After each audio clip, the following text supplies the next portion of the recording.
Namamu Aceh. Engkau dicipta, ditempatkan di bumi Asia Tenggara.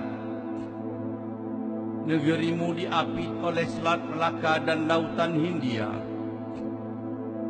Kedudukanmu di pintu gerbang ke Timur Jauh, Pasifik Asia.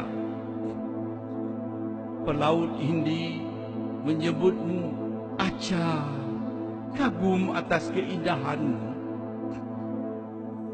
Gerdung, Hulu, Lauser, Selawah, saksi atas kegagahanmu.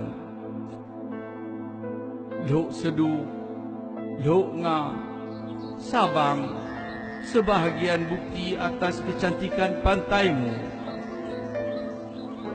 Harimau, badak dan orang utanmu, sasaran penyelidik dan pengamat bumi.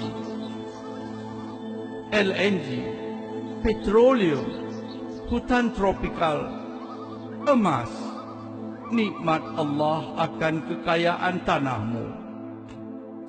Meneteskan air liur perampok-perampok asing untuk datang ke negerimu. Silih berganti, Portugis, Belanda, Jepang, dan kini Indonesia mengeroyokmu, merampasmu, memperkosamu, menjajahmu. Namamu Aceh. Genetik campuranmu unik. Darah Arab, darah Cina, Eropa dan Hindi mengalir di dalam tubuhmu, membentuk kecantikan, kegigihan, kepintaran menjadi identitasmu. Keramahan, kejujuran, ketulusan hatimu disalahgunakan, disalahartikan.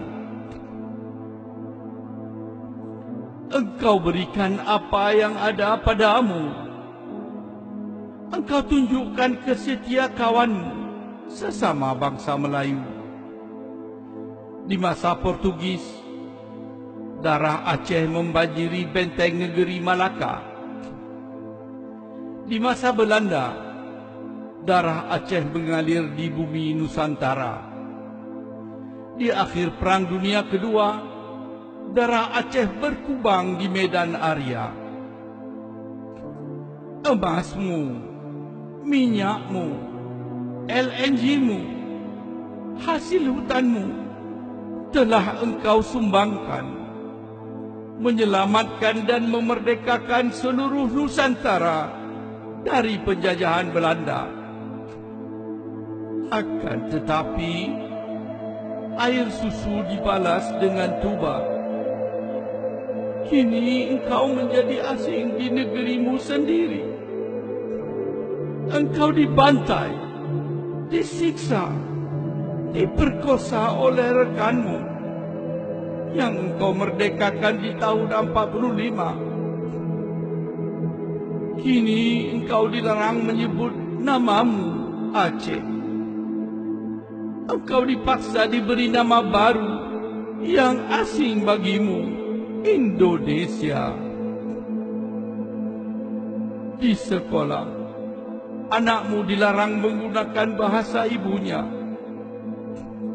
Di dunia internasional, engkau dilarang menyatakan hakmu untuk menjadi tuan di rumahmu sendiri, di negerimu sendiri.